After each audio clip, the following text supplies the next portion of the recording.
All right, first up, snakes. Okay, so let's look at the grip first. For the snake, the primary grip you're going to be using, if you have the club with the head on the bottom and the knob on the top, then you take and make that shape. Touch your middle finger and your thumb together and make that shape around the handle of the club, and then put your index finger over the top. So now you've got that shape, right? And I've created a little socket for the club head or the club knob to fit in. All right, primary things with the snake. I want to kind of keep the club in contact with my arm the whole time. That's what makes it look like there's a snake moving around my arm. See how the club handle stays? In this case, I'm trying to keep it behind my arm. What do I mean by that? Watch the club position as it comes through. So here, it's behind my arm.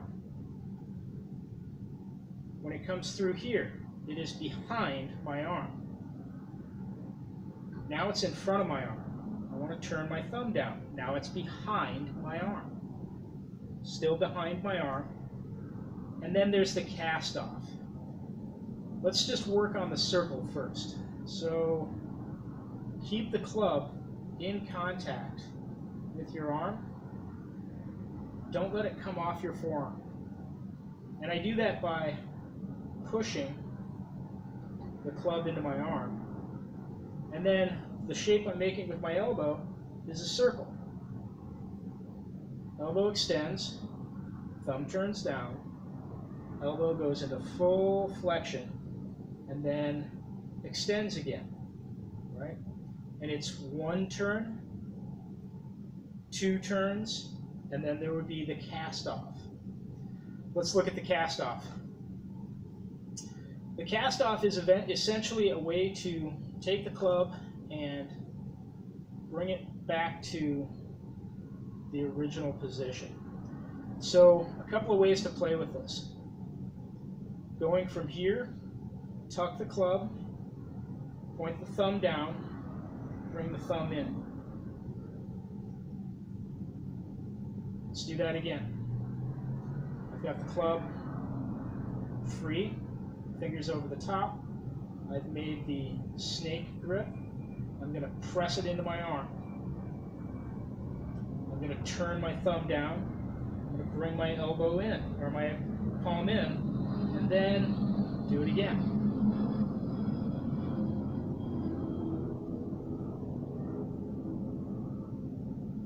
So I'm just breaking down a small piece of the movement of the snake. All right, let's go to the other side. If it's in the crook of my arm, like this, so this is an easy starting position for a lot of the club work. This is very traditional to have the club in front and extend and go up. Right? From this position, if I open up the shoulder, right? So play with this for a second. I've got the club inside the crook of my elbow. My palm is up. I've got the middle finger touching the thumb, index finger over the top, and I'm just doing that. Think rotator cuff exercises. Although I wouldn't do any of that because I'm not a physician. I don't play one on TV or the internet. This would probably, I imagine, might do something for your shoulder, but if your rotator cuff gets better because you do this with a club, don't blame me. All right, so we've gotten this portion of it. Now I'm going to point the club up the ceiling and bring it back in. So it's like I'm doing a bicep curl, but at the end, I'm making sure that the club pops up. And if I let it fall, now I'm going to give a little push so that it's not as much muscle and it's more momentum. All right? Push, catch, push off, catch, push off, and catch. Now if I cast off and point it down and put it behind my arm, or if I cast off and catch it in front. So slowly, externally rotate the arm, palm faces up, point the club head at the ceiling and the knob at the floor. Turn the club down, knob up, head down. Push the club into your arm. Thumb goes down, club comes to the inside of the arm. So now I've got that cast off and I can practice it. It's one part of it. There's two circles in a cast off though. So after the cast off, put the club behind your arm. Cast off, goes behind. Bring it back through. So I can pendulum. And if you look, club head up, knob down, palm facing back. I've got my snake grip on the club. I'm going to go extended elbow.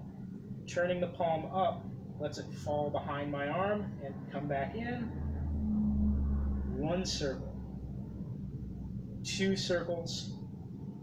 Catch. 1, 2, catch. 1, 2 circles, and a cast off. Reversing it, I cast and catch. 1, 2. All right.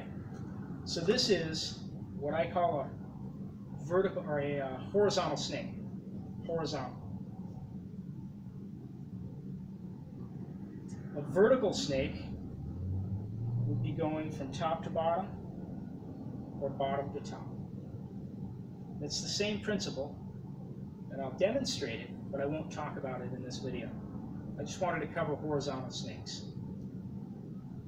That. So you can take any of those motions and break it down into a smaller chunk. Play around with it, have fun, let me know what you get. I really look forward to how people take the material that I share and do something with it, how they improve on it, how they make it better. Because sometimes I learn from the people that I have taught, and I am fascinated by how well some of the coaches that I've been lucky to coach have done with the material. Some of the people in Korea and in Poland, the people I see in a couple of the guys in France, there's Vancouver, the people out in New York. It's been really, really gratifying and especially encouraging to have other people comment that they saw somebody that came out of the Flexible Steel International Indian Clubs course and that their level of practice was enough to make somebody want to contact me and comment. Be like, hey man, your guys look good.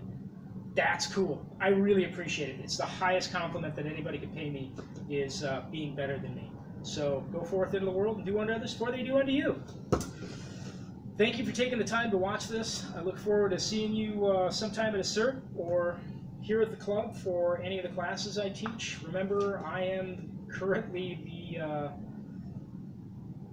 the source for the Flexible Steel International Indian Clubs, and I'm teaching a class here in Tacoma, Washington, if you didn't know about it.